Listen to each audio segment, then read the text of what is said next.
At the end of the day, you got what you got. And regardless of what nasty lemons life throws at you, you gotta make lemonade. And that is what we are going to focus on this week on the Retirement Answer Man Show as we continue our series, our Retirement Plan Live series with Emma. We're going to look at what they got. What resources do they have to marshal to help them rock retirement in whichever way they can? And we're going to talk about how you can do that too. But we can't do any of that until we have that all-important disclaimer.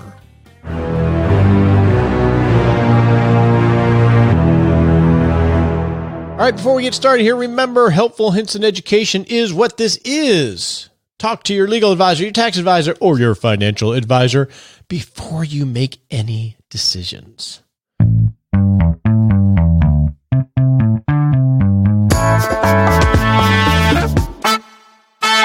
Before we get started with the show, I want to remind you about the Rock Retirement Club at rockretirementclub.com. This is an amazing community of over 250 people walking the journey to rocking retirement, people a lot like you. And in the club, what we do is we provide top-notch education to help you do retirement, give you resources to help you take action to do that retirement, and surround you with, I'll admit it, they're a pretty incredible group of people that are intentional, proactive, and nice, helping each other crowdsource so we all don't feel like we're alone. So if you're interested in something like that, go to rockretirementclub.com. There's a little video there where I can give you a tour and explain what you get and what you don't get. You can actually even schedule a quick phone call with me for me to answer any of your questions. So just go to rockretirementclub.com. With that, let's get on with the show. So whether you have been pelted with lemons or not, it always comes down to what resources do you have to marshal to live the kind of life that you want? And where are the opportunities to improve? And where are the risks to mitigate?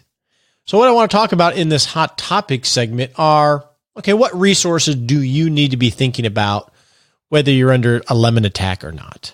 And we'll have some worksheets to help you do this that we'll share along with the worksheet showing Emma and Luca's resource. If you're signed up for 6 Shot Saturday, we'll send that out with that on 6 Shot Saturday email. And if you're not signed up, you can go to rogerwhitney.com and put in your name and email, and promise not to spam you, but you'll get updates on the show and some resources to help you walk this journey too. Okay, so what do you got, whether you're under a lemon attack or not? Well, first off, you have what we call social capital.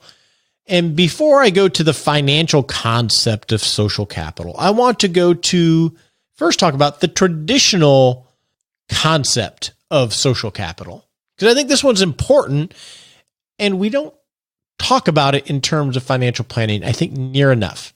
You have your family, your foxhole buddies in life, your aunts, your uncles, your moms, your dad, your sisters, your brothers, your sons, your daughters, and so forth, nieces and nephews.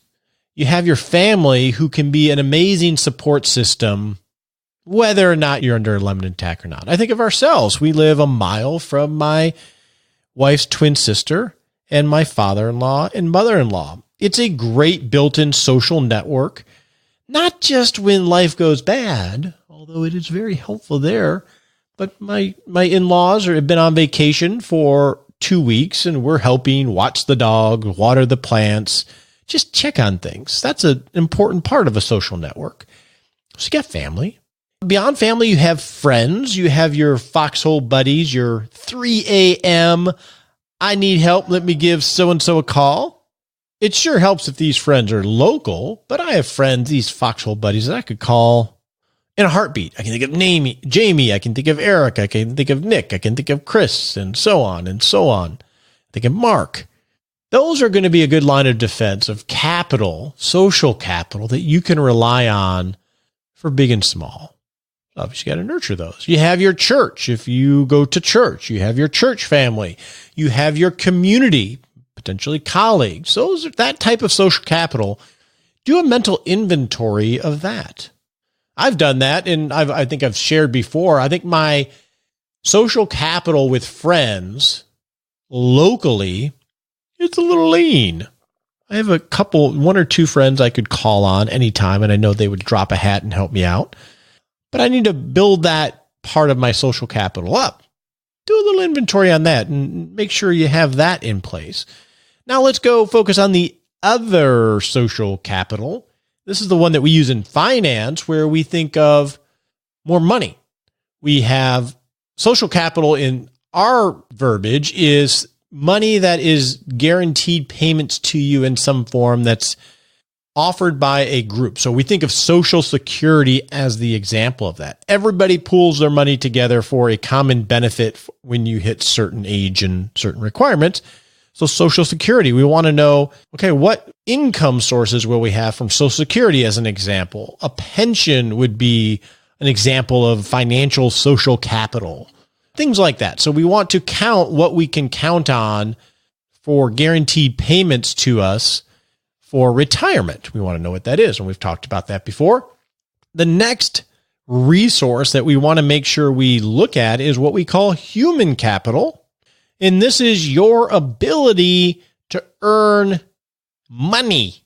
So if Social Security is going to pay us some money in a socialized way, you working part-time in retirement, sometimes we call that pretirement, could be a source of money in which we call human capital.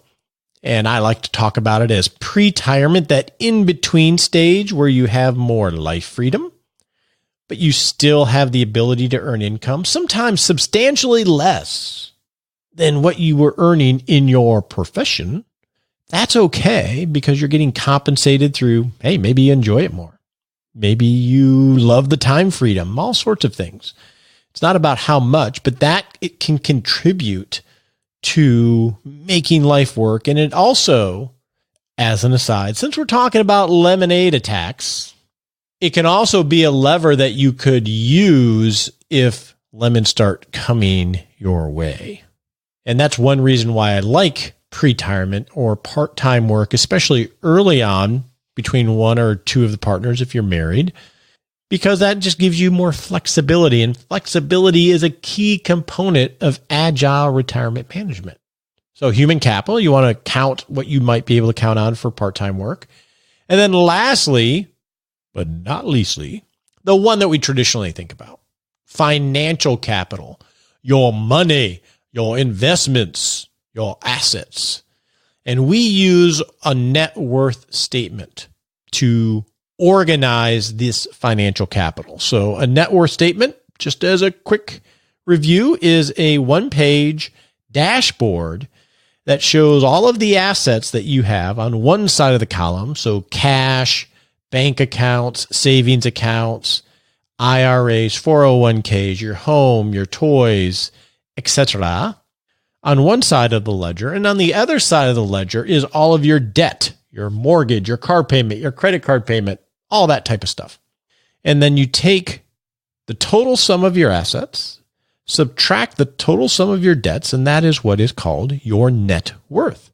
This is a really important document. We're going to share a summary of Emma's net worth, Emma and Lucas. It will be, some of the facts have changed to protect their identity and confidentiality. This is just an exercise that we're doing here. So in Six Shot Saturday, we will share that, but we will also share a template for you to create your net worth statement. It can be as complicated as you want. We're going to give you a pretty simple one, but it's an essential document. So it's really important that you organize these resources beforehand, or if you're under a lemon attack, now's the time to organize to figure out what do you have to work with so you can figure out where the best opportunity is and the biggest risk is, and you can figure out what you should do next. All right. So that is your assignment, or one thing that we want to do so we can figure out how to move forward. With that, let's go talk to Emma.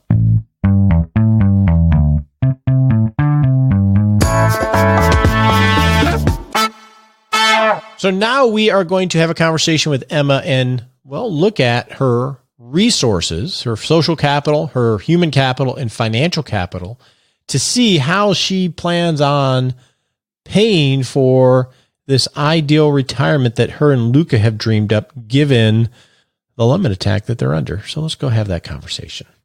Welcome back, Emma. Good morning. How did you feel the first couple discussions went in terms of what you guys are dealing with and outlining your ideal retirement? I think the discussions went well, and I think it also kind of helped me to organize information a little better, organize our ideas of what we would like. Everybody has different ideas of what they would like, and also gave me a little bit more information for myself on, what things would I like, if he is gone. Yeah, it's hard to put structure to things sometimes. That's where project management comes in. We're getting ready to go to London. I'm speaking there, which is sort of cool. Yeah. And it's like a project, and there's all these different things we need to do. And, we got to update our passport. My wife does, and we got to do this. And it's all just sort of out there, and you think you'll just keep track of it all in your head, but it's easy to miss a few things. Yes. It would sort of suck to miss a few things that you wanted to do in your life. It really, really would. I was reminded yesterday when I was listening to something and, they were talking about, you're going to be dead a long time. So, yes, we will be. Yeah. When we look at other people's lives, sometimes it's easy for us to pick out, they should have pursued this or done this in their lifetime. But when we look at our own, then sometimes it's kind of hard to see out of the box. There's always a reason not to do it, right? Yes. I was thinking of that with this London trip, actually. I'm trying to get my kids to go. My wife is going. And coordinating our kids' schedules because they're in their 20s is difficult. And part of me, I found myself thinking of all the reasons why it would be just so much easier if they didn't go logistically. There's always but I don't know if that's human nature just to go to, I want them to go. It's going to be a blast if they're able to, but it complicates things. And, but it's just weird. I just identified that as why am I doing that? I don't know. I forget who used this analogy, but there was this video of this cheetah running full speed. The person made some metaphor about how we're supposed to live full cheetah. Oh. Like in full sprint mode. Yeah. Because we'll be dead a long time. Mm-hmm. So I thought that was interesting. So let's live full cheetah. So today we know we have to figure out how to pay for full cheetah. That is a challenge, right? That's a challenge, especially people living a lot longer. Yeah. The cheetahs can run longer than they used to. They can live longer. Mm-hmm. So we need to define what resources we have to marshal to pay for all the cool stuff, the cool life that we've dreamt up is. So we're going to start with what we in financial planning call social capital. We borrowed from the social sciences. And that's going to be resources that are provided by outside forces, sometimes things that we've contributed to, like pensions. Social Security is going to be the most typical one where money has been contributed, whether we see it or not, and now it's provided by a social network of resources outside of us. So I'm assuming Social Security is going to be in this picture, correct? Yes. And do we have estimates? I think you put some estimates of what you and Luca's Social Security would be. Yes. $2,200 a month for you is the estimate? Right, at the full retirement age, yeah. And then you had put Luca at $3,000 a month at age 70.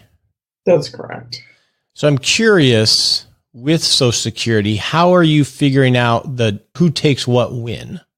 For Luca, that's really, really challenging because when he was first diagnosed, then his employer long-term disability plan, which many of them do, forced him to also apply for Social Security disability. And we thought, well, no big deal because they never grant it, and it takes, longer than most people's lifetimes to get it granted. However, with his severe diagnosis, they granted it within 3 weeks. Wow. Yes. Wow. Well, how old was he at the time? 65. So he was close already. Yeah. So in subsequent conversations with them, we have now suspended he is not taking Social Security benefits. However, at age 66, which he turned, then disability benefits they magically, just like Cinderella, turn into regular Social Security, which is not something I knew. And they now believe that he has already filed for Social Security. So there are some other things that are not available to him. So at this time, we're just saying, I guess we're going to wait till you're 70 so you can get some more money in the pot, or more money per month, I should say. Well, he's receiving benefits now, correct? Not from Social Security, from his long-term disability at his employer that he paid into. Okay. So when we go through the live event where we go through all the analysis, we'll analyze what options, if any, he has to take it at 70, given that he went from disability into Social Security, because that does complicate things. Now, where do you go to rely on information to navigate all this, and how has that gone? So I've done a lot of research, because that's who I am, and a lot of reading. And then I would make appointments at the Social Security office or call them, which I do not recommend. Maybe you'll have better luck than us. But one day we were on hold for 4.5 hours to talk to someone. It's a good thing you're retired. Yeah. So then we went into the Social Security office, but lo and behold, the person who was assisting us gave us the wrong information. So how long did it take to get an appointment to go visit someone? About 5 or 6 weeks. Okay, so about 5 or 6 weeks out. And you're saying the first person you spoke with gave you bad information. How did you discover that ultimately? They gave me the information and stuff, and then I went back to my sources and books and things like that, and I said, this just isn't right. And so I contacted them. Via phone or going back in? By phone, because by then I had a telephone number. And then all of a sudden one day, a supervisor from that office called me and said, you're right. That person was wrong. We're sorry, we gave you the wrong information. So. And is it something that you had acted on already or no? It was something that we wanted to act on, yeah. So that's a very challenging thing. A big wake-up call for me in a system that pretty much every American who has ever paid into the system will be a part of at some point in their lives. So I imagine a good tip would be, if you're meeting with the Social Security Administration, much like when you're dealing with healthcare, and you may be able to comment on this, is it may be good to keep a notebook of who I meet with, who I talk with, what they tell me. So when something like this comes up, at least you have some record. Yes, so that you have some record, and when you do show up in their office, they have the ability to print information that they've given you, even though they're reluctant to do it. It doesn't really matter. The most important thing, whether you're in Social Security or you're in a healthcare situation, the most important thing to do is to keep track and to advocate for what you know that you can get. My guess is with Social Security is if you had acted on bad information, that there's not much remediation. There's not much remedy. No. They're not responsible for that. Oh, no, they're not responsible for that. No. And so it has been a big wake-up call. And, is really hard for me to see that a lot of Americans probably are making decisions that they can't unmake. And having a record will at least potentially give you some bargaining power if you get to the right person. I can understand why even they don't understand it, because if you were to print out all of the rules and regulations and everything else, I don't know if a human could. That's not comforting, but that's how complex things are. You know, a couple of months ago, we did the annuity theme, and it's sort of the same way, especially with variable annuities. There's so many things in there, it's hard for anybody to understand.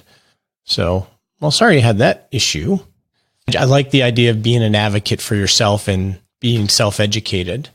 Yes. Yeah, that being an advocate, I think, is probably one of the best tools that anyone can have. I think another good thing that I've experienced myself is if someone uses an advisor or a CPA, to involve them in those conversations or the advice you're getting, say, from the Social Security office, just to have someone else saying, I don't know if that sounds right, just to have some different perspectives looking at it. Yeah. The collaboration is usually very helpful.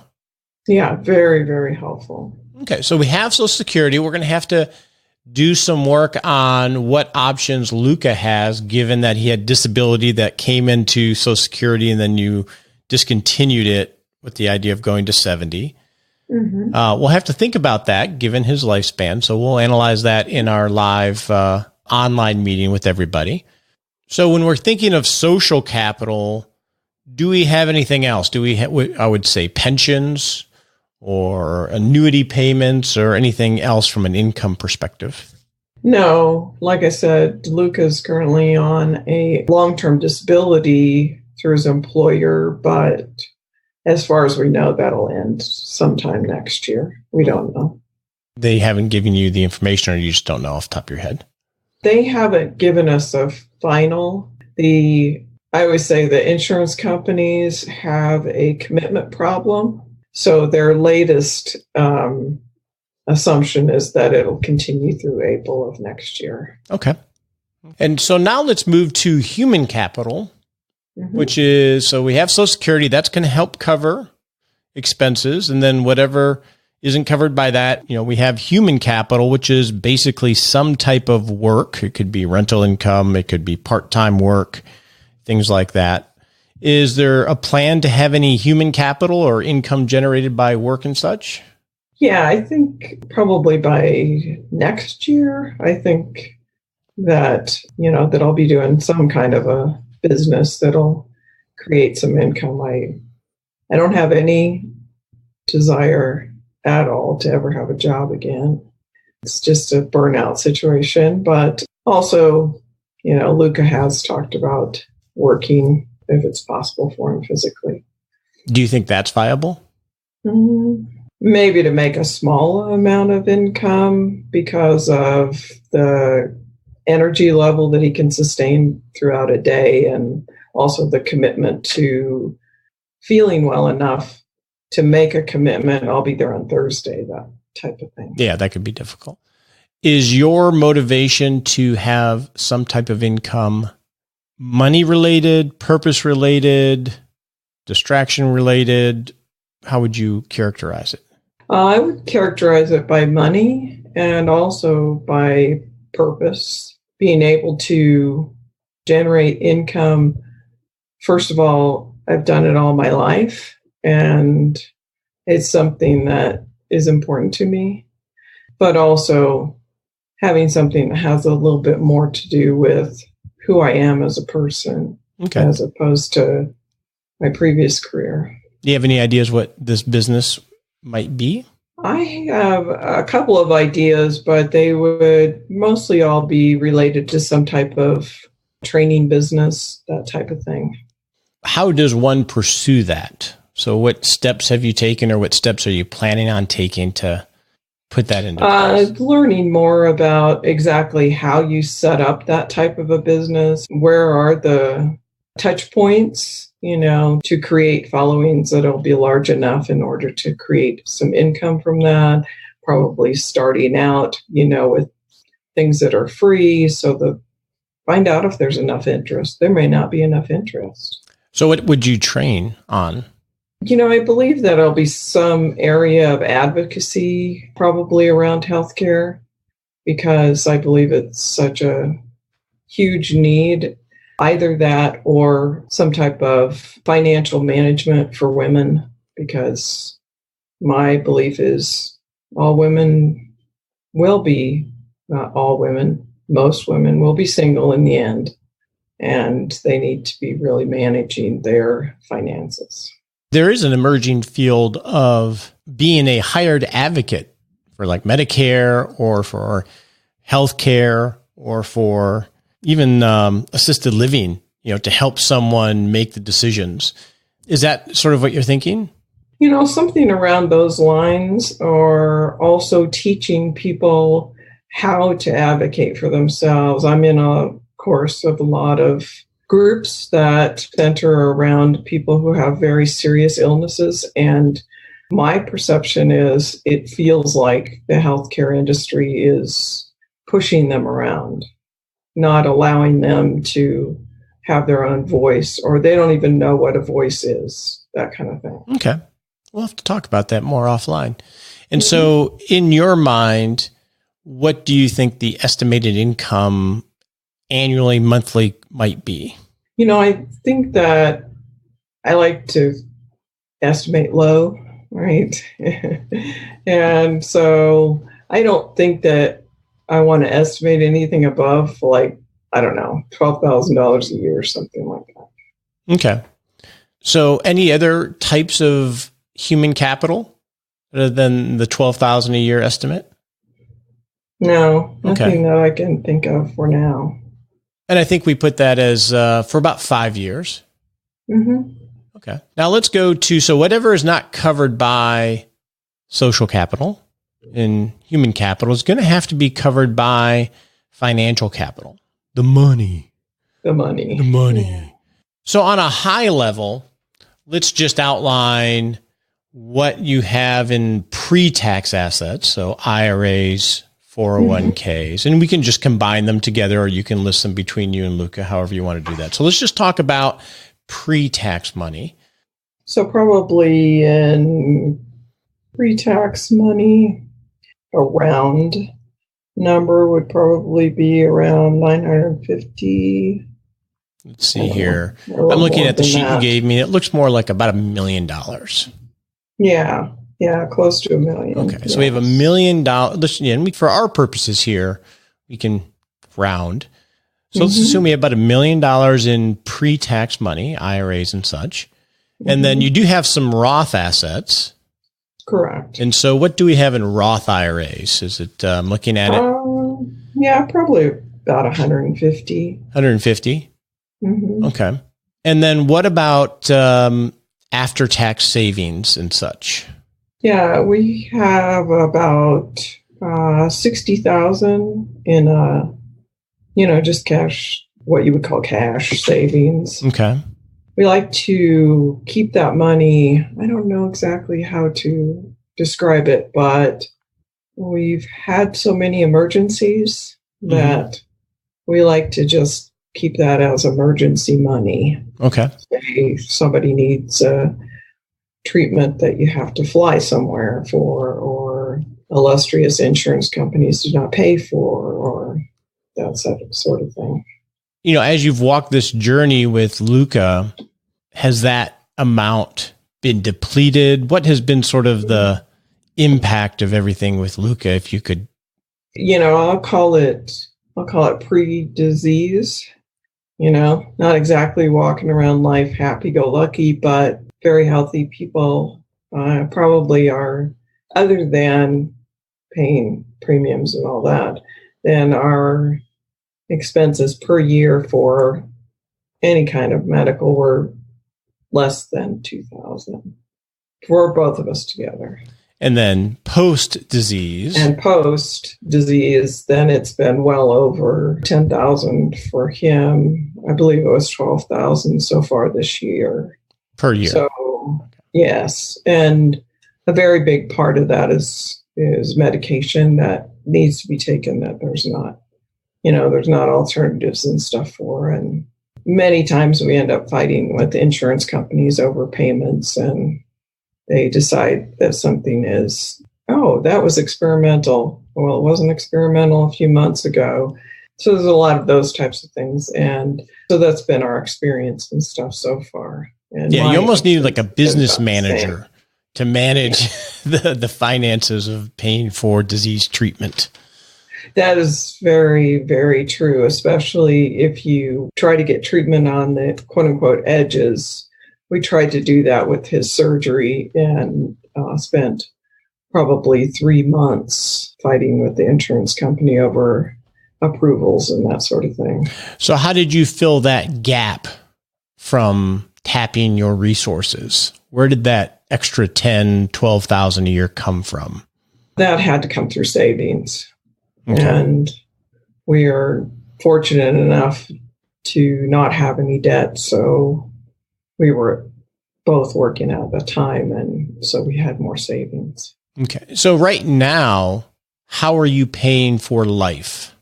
I know you have his disability, right? Or no? Yes. Okay. You have his disability through work, which ends next year. Correct. So is that covering everything, or how else are you paying for it? No, that doesn't cover everything. We also take some money out of savings for that. Every month or? Mm-hmm. Okay. Yeah. Okay. Do you know roughly what that, we'll call it the burn rate is from savings? Probably the burn rate is probably right now, probably $2,500. $2,500 a month? Mm-hmm. Okay. Okay. And then extraordinary inflows. So any inheritances in the foreseeable future? No. Well, that would help, Emma. Born in the wrong family. That would totally help, Emma. It would help so much. It would make all of our jobs a lot easier. But, it would. Okay. And I notice that you have marked in the future to sell your primary residence. So that's something that I see typically happen for Luca comes from a very large family. And so some of those people have already reached those ages, 15, 20 years in the future. And, selling their residence and ending up in, even the ones that are incredibly healthy, end up in a small apartment, something like that. So is your home designed or laid out that you could age in place? Is there lots of stairs, or is it pretty accessible even? Oh, yeah, it's very, very accessible. We would probably only have to add a couple of ramps. We did some remodeling and stuff last year, specifically with that in mind. We have a ranch style home that has a basement, but it's not necessary to be in the basement. So. Okay. If you had your choice, would your preference be to never move? Yeah. The way I look at it right now, yes, it would be to never move. I really enjoy the place that I live and my home. And then if you did move in the scenario, I think you put it at 2037, which seems so far away. I know. Is the idea that you would go to an apartment or just something very simple? Yeah, something simple. Okay. So we'll do this. We'll model it when we do the results webinar together live.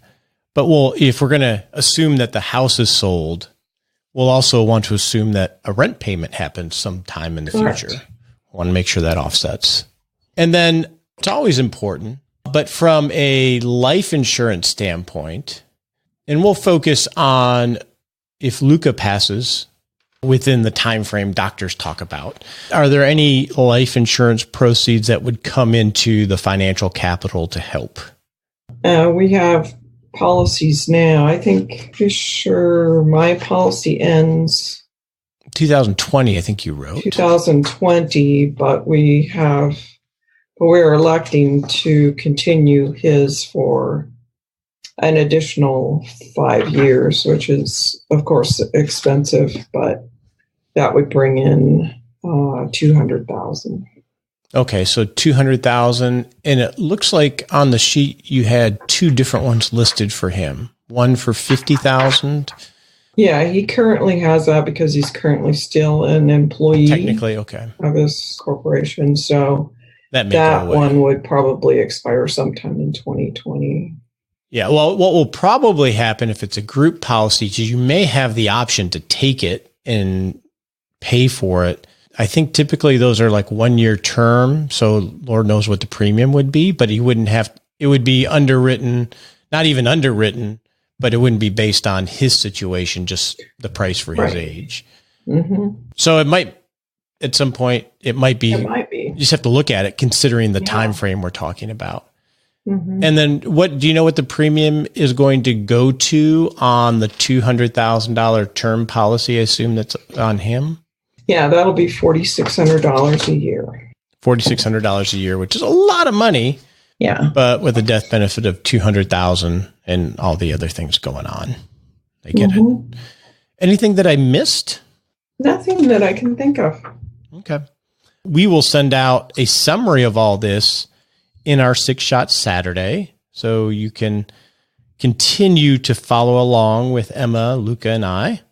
And then in our next chat, we'll talk a little bit more about, okay, how do we deal with how life might unfold in different ways and managing all of this financial stuff. And then from there, we'll go to the results webinar. Sound good? Sounds great. Looking forward to it.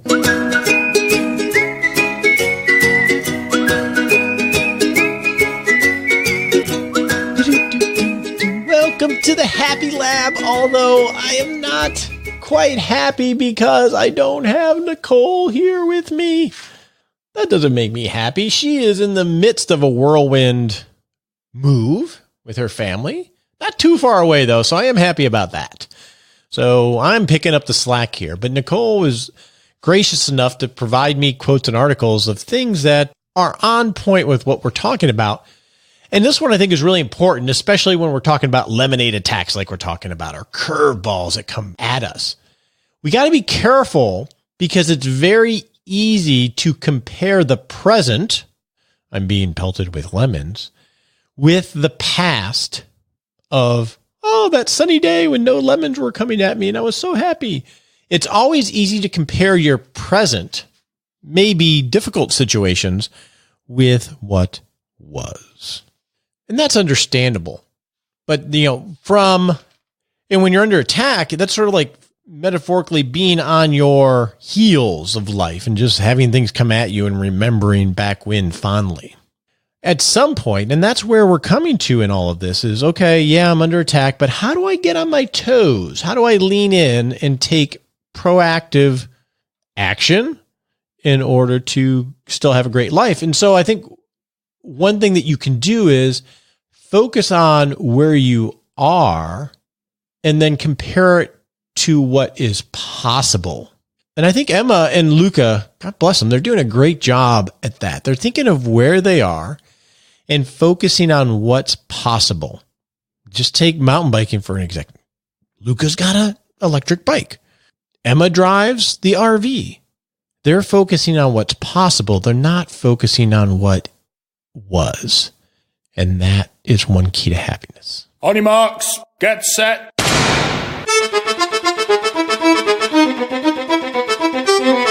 And we're off to set a 7-day little baby step to rock life and retirement. Yes. So in the next 7 days, what is the one thing that you need to think about and reframe and not compare to what was, but think about what is possible? We all got something. For me, well, let's see. We just got past the 11th anniversary of my Ironman, when I did a triathlon called an Ironman, where it's 140 miles of cycling, running, and swimming. I was fit. I can't run now. My knees are gone. I cannot run. I cycle. I do a little bit of swimming. I am focused on what I am able to do now. And that's where I got to make sure I remember that. I'm not that guy, but that's okay. Yeah, I'm not as fast. I'm not as sleek. I'm still as good looking, but I'm not as healthy as that guy from a performance standpoint. But there's a lot that's possible, and I'm leaning into that. And it's a little bit of struggle. What is it for you? Go figure that out in the Smart Sprint.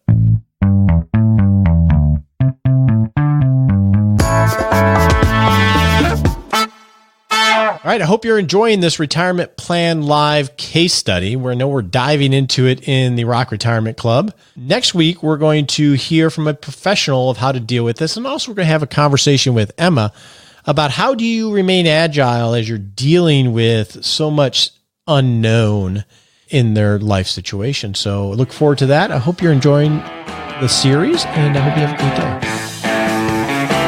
We appreciate you joining us today for this episode of Retirement Answer Man. Be sure to visit rogerwhitney.com/answers to access the Retirement Answer Library with over 30 checklists to help you make the most of the only life you have. Remember, you have more power than you realize to create an amazing life starting today with Retirement Answer Man. The opinions voiced in this material are for general information only and are not intended to provide specific advice or recommendations for any individual. All performance referenced is historical and no guarantee of future results. All indices are unmanaged and may not be invested into directly. Have a wonderful day.